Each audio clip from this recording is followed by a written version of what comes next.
What's up, everybody? Matt here. Wanted to tell you the story of how the NIV saved my life. That's right, the New International Version, how it saved my life. Now, obviously, I don't talk about the NIV very much on this particular channel. If you've been subscribing for a while, just ask yourself, how many videos have I ever done on the NIV? Not many. I may have mentioned the NIV incidentally here or there, but it is not in my big three translations. My big three translations are the ESV, the New King James, and of course the King James, which I've described in other videos why I like each one of those three translations. I almost never talk about the NIV though, and I really haven't even read it in 20 years. Now, that's not to say that I haven't read it. I have. It was the first translation that I ever really studied, beginning back in 1989 to 1990 when I just got saved. I'm going to tell you that story a little bit here. But look, this would not be my preferable translation, and there's a number of reasons why I don't use it today, and I'm going to get into some of those reasons that I don't use it today. First of all, it is not based on the majority text, which I've come to a conclusion, sort of a conviction, I guess, that the majority text is the best Greek-based text. Now, look, that's not saying much because there are no major translations that are based on the majority text. Every translation that we have in English today, for the most part, except for some very obscurantist translations, they're all either based on the modern UBS or the Nestle Aland text, which would be the critical text, or they're based on the Textus Receptus, such as the New King James and the King James from the Reformation era. But there's no major translations based on the majority text. So that in itself is not necessarily a deterrent for me because the ESV, which I use probably as my number one translation, is based on the critical text, whereas my NKJV and KJV are based on the Textus Receptus. So that's not a deal breaker for me. I wish there was a translation based on the majority text, but alas, there is not. Secondly, though, this translation is not my preferred translation method. There are basically two or three translation methods. We'll set aside paraphrase as irrelevant for the moment. But you basically have your word-for-word translation style, which is where, as closely as possible, you want your language that you're translated into to be based directly from, corresponding to word-by-word units, phrase-by-phrase units, sentence-by-sentence construction. You want it to be based on the source text, the Greek text. So for me, a word-for-word translation like the ESV or the NASB or the New King James or the King James would be preferable to a dynamic equivalent, which is what the NIV is. It's a translation that's based more on a phrase-for-phrase or meaning of the sentence type of translation method. Now, that's not to say that your word-for-words aren't sometimes dynamic, and it's not to say that your dynamic equivalents aren't necessarily never word-for-word, because often they are. But basically, the translation methodology here would not be my preferred way to translate from the Greek into the English. Moreover, another strike against the NIV. It is not in the Tyndale or the King James family of translations. Now, I prefer those which are.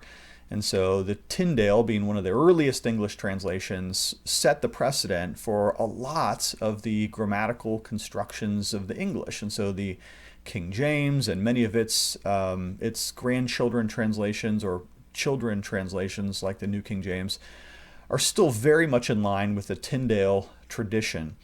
And the NIV, being a completely new translation from the critical text, does not follow that convention. And so again, it just strikes me as somewhat odd when I read a translation that's not in the Tyndale greater family of translations.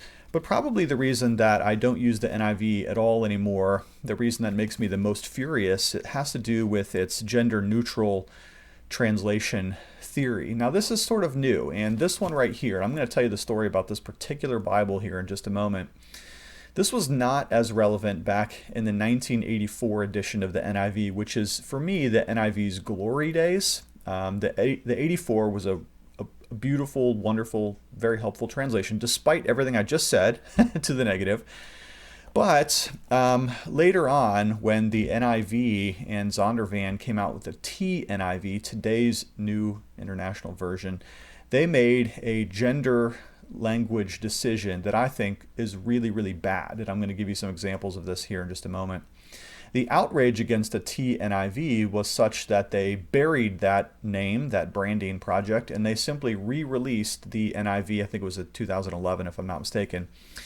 But they kept the gender inclusive language theory of the TNIV, and then they did something that's really reprehensible in my view. This is what makes me very mad, is that they completely buried the 1984.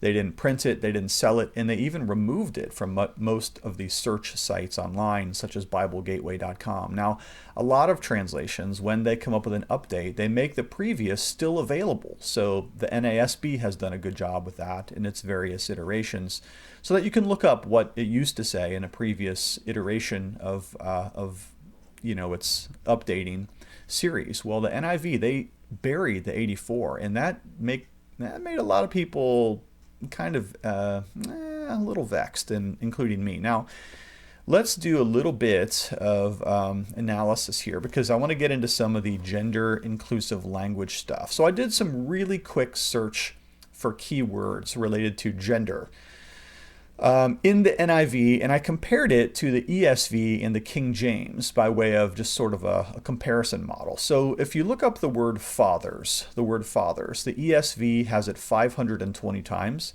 The King James has it 514 times. So that's very close, right? 520 to 514.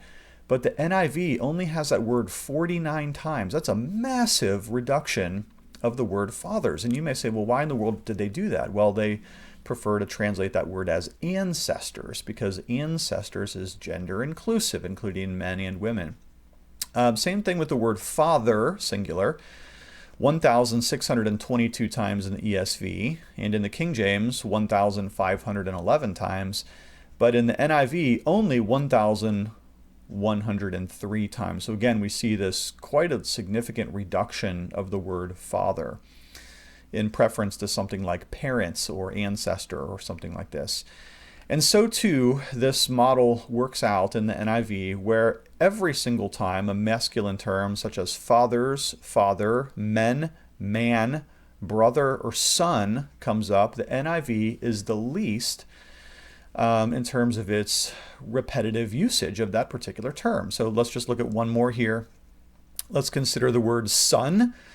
In the ESV, 2,913 times, in the King James, 2,701 times, but in the NIV, only 2,544 times. So again, a significant reduction of the word son. Same thing with the word brother. Let's look at this one. And ESV has brother 815 times, 904 times in the King James, and then only 584 times in the NIV, because it prefers something like, I don't know, sibling or some other translation like that.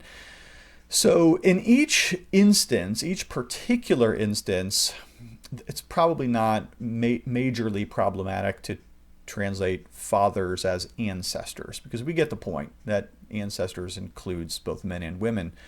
The problem, though, is at scale. What happens is hundreds and hundreds and hundreds of times we reduce the masculine language of the Bible.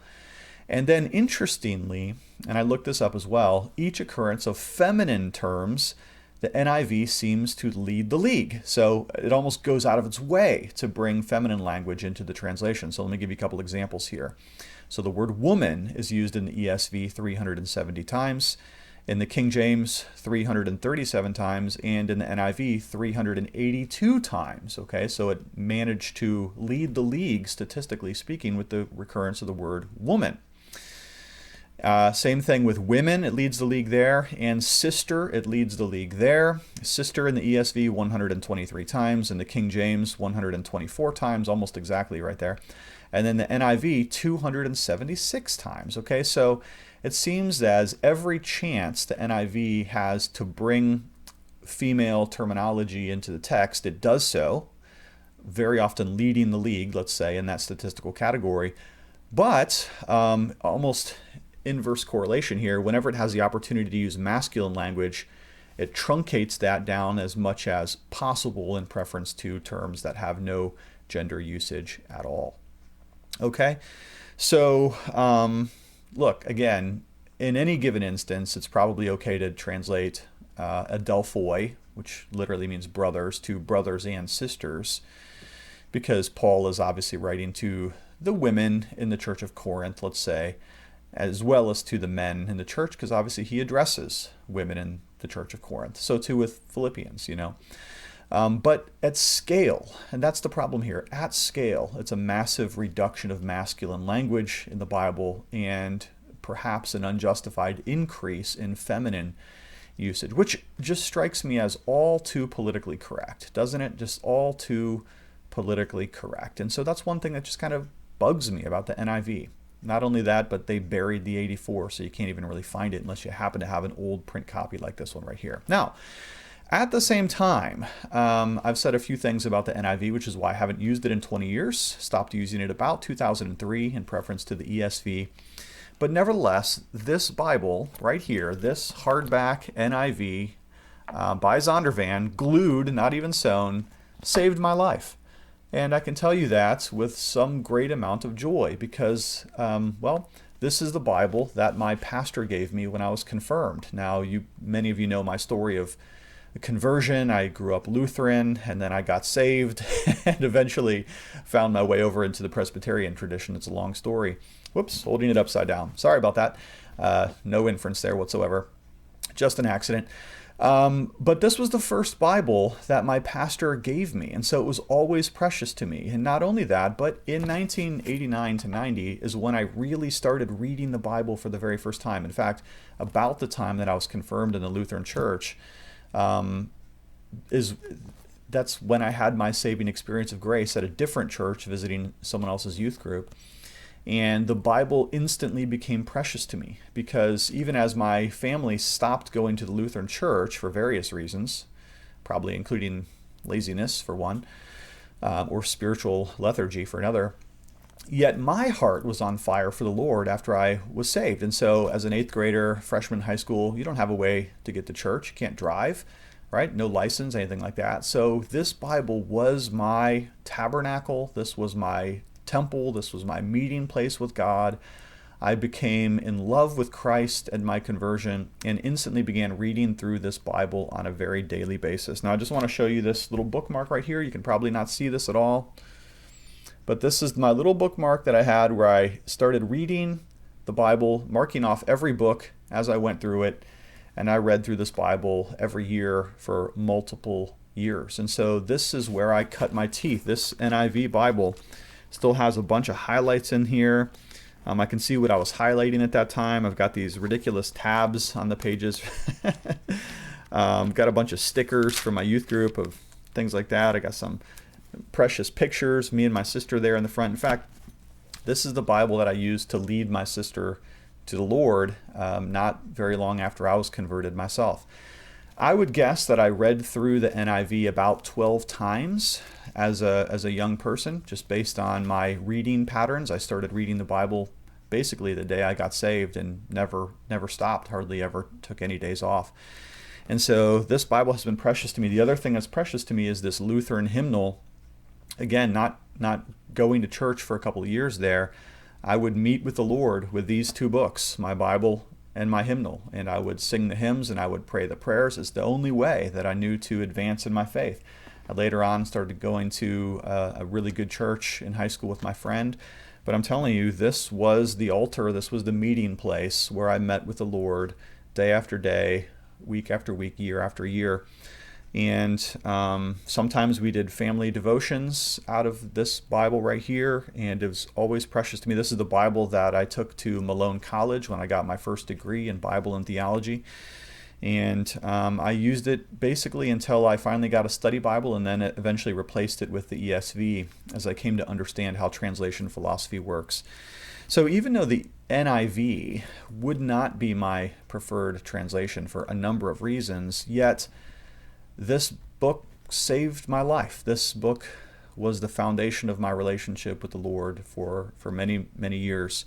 And for that reason, it will always be precious to me. A couple of takeaways from this video, I think, is that, first of all, the Lord can use any faithful translation. I don't think this is the best translation, but I do think it's a faithful translation. I think it was done by faithful people trying to translate the Bible and making it relevant to as many people as possible. For a long time in evangelicalism, the NIV was the Bible that churches were using. Many churches were using it unless they retained the old King James, or perhaps there were a couple other translations, but the NIV had dominance in the evangelical world for a long time. Second takeaway, the Lord can use a modern translation or a Reformation era translation. I know a lot of you that watch these videos are devoted King James Version fans. To you I say this, keep with it. Keep with it for the rest of your life. You got no qualms from me. I love the King James too. But the Lord can use modern translations as well as Reformation era translations. And here's another takeaway. The Lord can use critical text translations or majority text translations, if there were many, or Textus Receptus translations. The Lord can work through His Word. His Word is inspired, and it is inerrant, and it is infallible. And not only that, but He can use a dynamic equivalent as well as a word-for-word translation. I prefer the latter, but He can use the former because He's God, and His Word is inspired, and it is beautiful, and it is all true, every single bit of it. So to that extent, though the NIV is not my preferred translation, I'm thankful to God this book saved my life. Thanks for checking in. Love you lots, and we'll talk to you later.